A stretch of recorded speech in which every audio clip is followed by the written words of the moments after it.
Black women are the dumbest group in America. They're literally train crash outs. All of their ideology is backwards, and everything that they believe in is dysfunctional. These are the defenders of the dysfunction and the chaos. They encourage it. And you know that because look at Texie Red. They allow her to sell booty hole brown and gonorrhea lip glosses. Disgusting. And then they get all these degrees to still come out broke, alone, and in debt. Not to mention they let the government convince them to destroy their children and to go against the very men that are put here to protect them. And this is why they fall for every scam that the government push. Feminism, abortion, birth control. They even fail for the scam that they're the smartest group in America. You are not the most educated. You are the most indoctrinated. Congratulations. And you talk so much about your degrees, and Black men still make more money than you and raise better children than you. Amazing. And you know what? The solution is just very simple. Bow out and let Black men lead. Simple. What do you feel a woman's role is and a man's role is? You should be the leader. That's it. A woman's role? We have many roles. So, okay. I mean, we already are the leaders, honestly, but you have to show us something. Okay. Based upon? Everything. Women are the leaders based upon? Everything. All right, thank you. Why'd you pop? Just the fact that you had to ask that question and then you wanted to, no, it's fine. It's a good question. It's valid. But, you know, that was like really a question that was, you know, something that you're really serious about. Mm-hmm. You know, yeah. So that's one thing. And then the other thing is, you know, you really wanted to know, like, what is a woman's role, you know.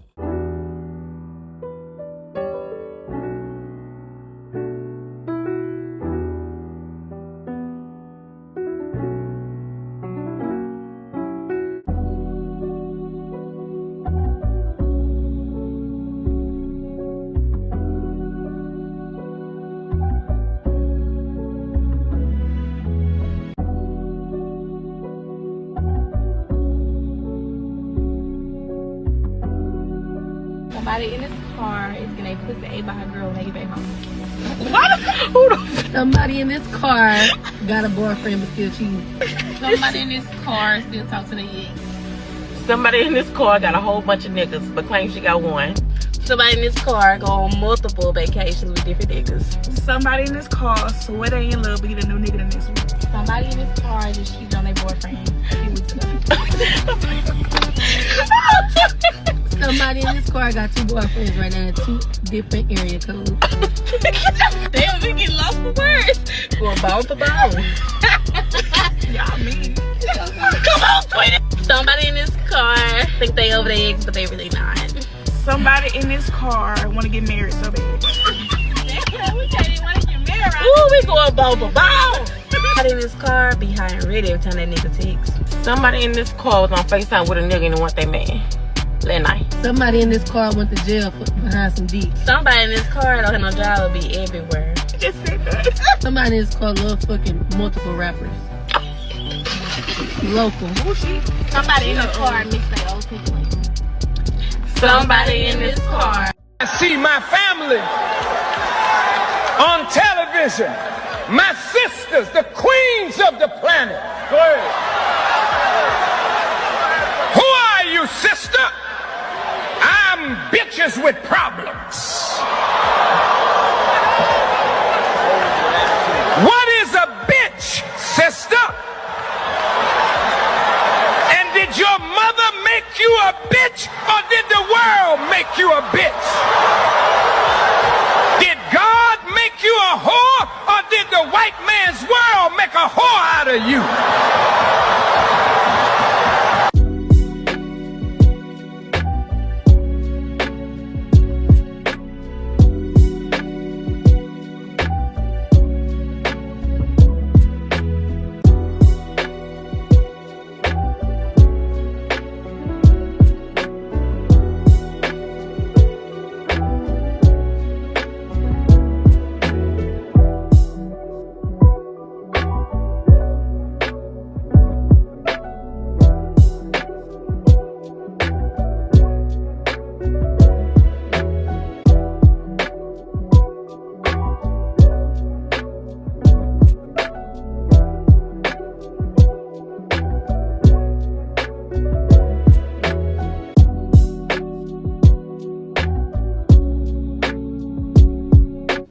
The majority of Black women are not queens. You are paid government agents.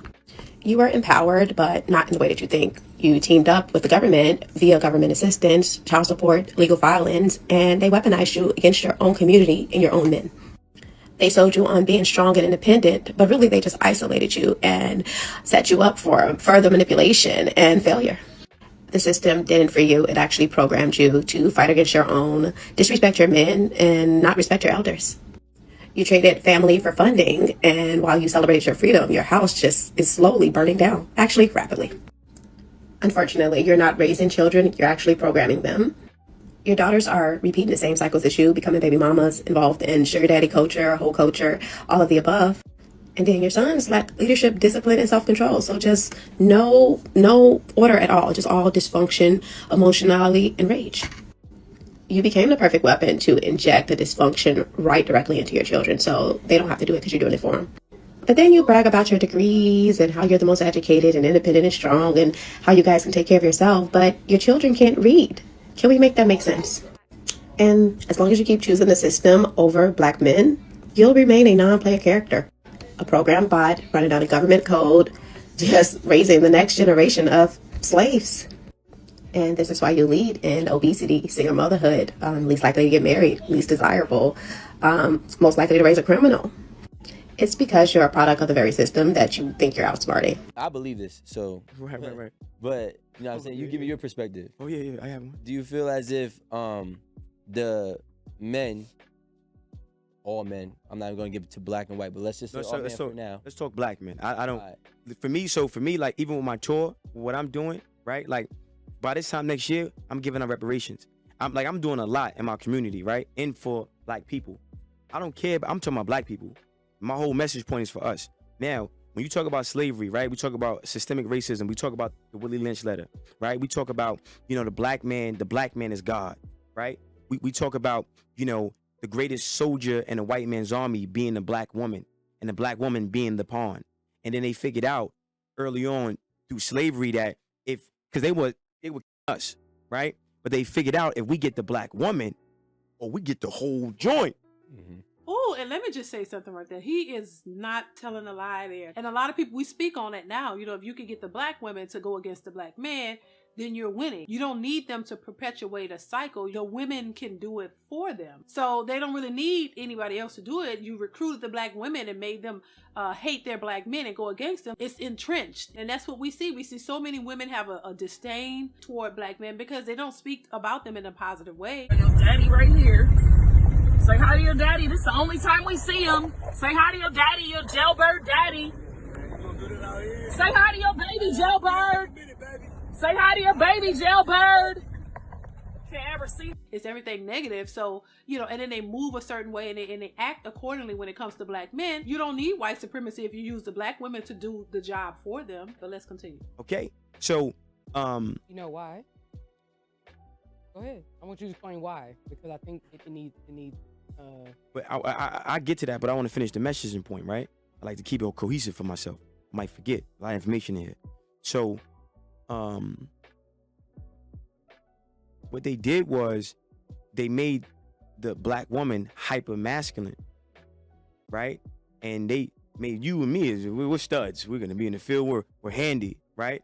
And I think, and I'm trying to kind of connect it all because he made a valid point, right? The government empowered Black women to strategically move the position of power from the Black man. Remove the power from the Black man. Right? Yeah. So now the Black woman in that instance becomes drunk off this power, and then she has a disdain for the Black man, and then it becomes perpetuated over generations. So with slavery, what they did was they take us, they call it buck breaking. They bang us, cut our balls off in front of the Black woman, and then before the Black man, they'll make the Black, after they did him dusty, they'll chain him up, right? Look, they'll chain him up, right? They'll chain him up, beat him within an inch of his life, and then unchain him, and then do that to the woman. And then the woman is looking at the man like, come save me, but mentally he doesn't even have no fight in him. So now she doesn't even have no respect for you. Oh, child, baby. Listen, he's actually speaking some real truth here. And it's sort of how black women look at black men to this day. You don't have no respect for them. Look at them as if they're not worth anything. A lot of these women have so much praise and admiration for any other race of man except their own. And so it makes sense. It kind of goes all the way back to slavery, what he's talking about, of how and why the women have this negative appeal towards their own men. And it makes sense. It's not something that just happened overnight. This is something that's been set up. Let's continue. Fast forward to this generation, black women don't respect black men at all. And when you understand that, and it's a lot, so I'm trying to make it like simple, right? Because a lot of people, they respond emotionally and not intellectually. And there's no empathy for black men. There's no sympathy for black men. You don't even love black men. You don't even know who we are. You don't give a about us. Pay my bills, eat my ass, and that's it. Thanks. Okay, so it's important that black men understand what was done to us and why it was done to us. It's also important that black women understand their position in systematic racism and how they're being utilized to destroy their whole family and their whole community and whole generation. Yeah, I think that's very important as well, because that is exactly what's happening. And I don't think that a lot of black women realize how they're being used in that way. They don't realize it. They just think that, oh, black men are just dusty, they're lazy, they don't want to do this. That narrative of black men being lazy and just don't want to work has been perpetuated for years. And I'm not saying that there aren't any black men who aren't deadbeats and who just don't take care of kids. Yeah, there are a lot of them out there, but that's not every black man. But that's the narrative that's been pushed out there. Regardless, they didn't say some. They made it seem like this is what black men do, and so women have eaten that up and they've swallowed it whole, and they really just want to believe that, and they align themselves with men. Certain types of men, what we would call pookies and ray-rays, who really didn't have much going on with themselves, because that's the type of men that they were attracted to. And they just believe that that's the narrative for all men, when it's just those men that you chose to make babies with or chose to have relationships with. But that's not the other group of men who are productive, taking care of their kids, who are married, who are doing well with their families. Those men are being thrown into the entire, just thrown in with the others. And so, but there was never a narrative of, oh, this is black men, this is just what they do. And black women have just taken that, and now they're saying it. Now they're the ones who are saying black men ain't this, and they're just dusties, and they're all just this, and they're all just that bad. And now they're just pushing it, and they're pushing it hard. And at the same time, they're not looking at how this is going to negatively affect them if they believe it. And then they start to live accordingly and thinking that, oh, we have to separate ourselves from black men, and we got to be by ourselves. That's not gonna benefit you in the long run. It's gonna keep us, black men and black women separated, and it's gonna cause more harm to the black woman, because women don't realize how vulnerable they are and how even more vulnerable they will be if they don't have black men on their side. Let's continue. Now, a black man's role is to be the protector, provider, maintainer, sustainer, and leader. I'm a man, Producer. Protector, provider, maintainer, sustainer. Producer. You have your opinion, I have mine. You're right. I'm just giving it. And producer. Right. I got you. You have what you want to put in, right? And so I'm saying protector, provider, maintainer, sustainer, right? Protector, provider, maintainer, sustainer. A woman's role is wisdom and balance. Okay? Now, the black man gets his provision. He gets his provision, right? From God. And what happens is there's a vibration. It's a lot, so I'm trying to make it simple, right? So how you think creates how you feel. How you feel becomes an emotion. That emotion becomes a vibration. That vibration becomes a magnet that attracts things to you. So when you're around an alpha... He was speaking right to her because she seemed to get a little agitated by what he's saying, as if she don't agree with it, but she seems like she got a problem with what he's saying, and he's speaking right to her. A lot of times women when they don't like something, it shows in the way they move, their emotions, how they act, how they face start frowning, looking around like they don't agree with what you're saying. Yeah, he was definitely speaking to her, but let's continue. That energy, that frequency, right? It can throw some shit off. Yeah. Because you're conditioned not to even be around that. And then you become sensitized, not desensitized. You're very sensitive to that energy, and then now you don't know how to read that energy. You think he's narcissistic. You think, no, he's where he needs to be to take his place. Oh, child, yes, Lord. And that is so true. Tell the truth and shame the devil, because it's the truth. And a lot of women know it. That's why they get in their feelings about it, because you don't really want to hear what a man has to say. And if you have a man who's stern in his beliefs, and he's in his masculine energy, and he's not accepting what you're saying, and he's just gonna speak his truth and do what he's gonna do, a lot of women are, they feel some kind of way behind it, because you want to be the dominant one to get your points across, and you don't want to really hear what he has to say. And women do it all the time. You don't want to hear what the man has to say. You want to overtalk. You want to be the one talking all the time, and you don't want to hear what he has to say because you really don't value what he's saying. That's why you think that what you have to say and what you have to offer is more important than what he's saying. That's really what it is. And anytime they have something to say, you ready to discredit them and demean them and put them down as if they don't know what they're talking about. And a lot of times these women talk a whole bunch and don't really be saying nothing. You talk a whole lot and you ain't really saying nothing. Let's continue. So I feel like black men need to disregard how black women feel about our masculinity and be more self-contained. I don't need you. I don't need you. I don't need your money. I don't need none of that. I'm not sleeping on your couch. Don't give me no keys. I'm gonna get my own. I'm gonna go to God. And when you don't want to fit my program, bye. Go. Thank you. You're not needed. You're dangerous. I don't want to bear seed with you. I don't want to sleep with you. I don't want to be your friend.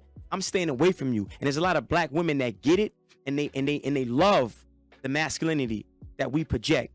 Black men, we project energy. Women receive energy. You see? So now, for the black women who are confused, right? A woman has to lead with 3 phases of love. The first phase of love is informative, right? So she's informing that black man of who he is. She's informing that black man that, yo, look, you get your provision. You're going to be the provider. You're going to be the head of this household. Even if she's Oprah and he's broke, she's going to uplift him through the information. That's the first phase. The second phase is unconditional love. Unconditional. She's loving and she's loving, she's loving, she's loving. Then the last phase of love is tough love, accountability. The problem is a lot of our women are conditioned to lead with the accountability first, and they don't set the table with informative love and unconditional love. See? Which comes off as disrespect and combative. All the time. Yeah. But again, this is why black men need to be in tune with self.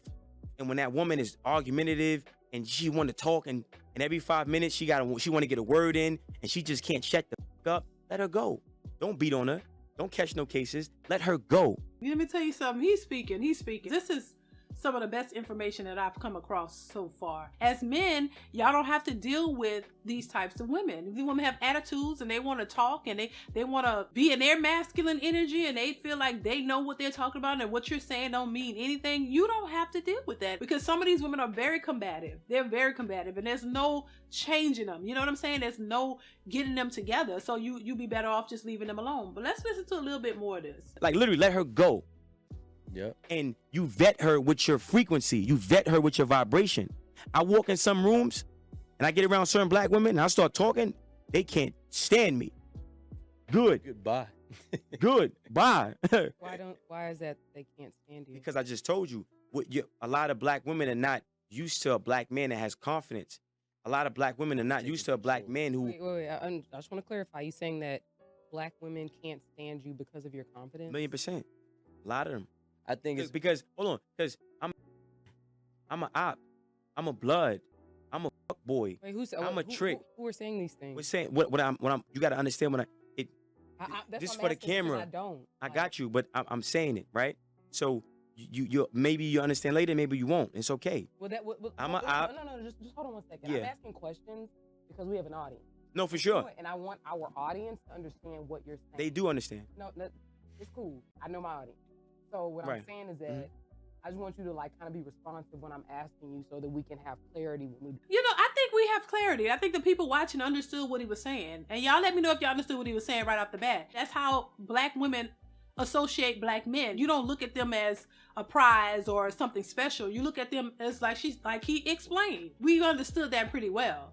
So there was no clarity needed. We understood where he was coming from. Most people, I'm pretty sure, understood. Y'all let me know if y'all understood where he was coming from. Let's continue. The clips that make sense. I mean, I do this all the time. So I'm a op. Okay, sir. I'm a blood. I'm a crip. I'm a scammer. I'm a jack boy. I'm a rap. I'm everything but a god. Everything but a man. And then they use music, right? They use crack in the 80s to break down black communities. Now they're using music, right, as a way to break down the communities. Every time you turn on a song, eat my butthole is brown, all this, right? Everywhere you turn, it's crazy. Black men are the only race of man that gets publicly disrespected by their women. Consistently. Ooh, child, say that again. I mean, we talked about this before. It is absolutely 100% the truth. That happens all the time. We talk about it all the time. Other people and other race people have their issues or whatever is going on with their relationships and their culture and their community, but they do not put it on blast like our women do towards their own men. So, I mean, that's absolutely the truth. I mean, there's no lies detected. No lies detected, baby. Let's continue. So now, when you come around as a black man and you know who you are, and you know you're the leader, you know I'm a god. She's a goddess. I'm a god, though. I'm the original man. I'm not here to tell you who I am. I'm him. Treated accordingly. And if you don't understand, it's not for you. It's not to be understood. And a lot of times, black men, masculinity is application, not advocation. With everything that you believe, do you think that we have to re-educate the black woman? Hell no. Absolutely not. Listen, Noah's Ark, the ramp is up. And it's gonna rain, and a lot of sisters are gonna drown. Bye. Let me tell you something. I just told you in the beginning. Look, the greatest soldier in the white man's army is the black woman. Dang, listen, I ain't gonna lie, he was cooking. I mean, he would no lies detected. He's telling the truth. And it's unfortunate that a lot of our women just won't get it. They don't see it. That lady sitting next to him is looking like she can't stand his guts. And he spoke about it. He said how when he walk into a room, because he's confident, these women don't like that. And when he start talking, they don't like that. You want somebody that you can one up. That's somebody that you can, son. Somebody that you can feel higher than. Somebody that you can feel like you're better than. You can't stand a confident man. It makes you feel irrelevant. It makes you feel small. It makes you feel like you ain't really all of that in 10 bags of chips. We got to do better once again. And I think women need to focus on what's real. But you got to understand where all this comes from and how you're being used as pawns to separate you from your men, so that when you really need them, they're so separated and so used to being separated that you're going to be left all to your own devices. So if we have a bunch of educated women out here, y'all better stay educated. You better build that money up and really have it, because you're going to need it. If you don't have the black man to be there to be supportive, you're going to need every bit of them coins that you say you have. So listen.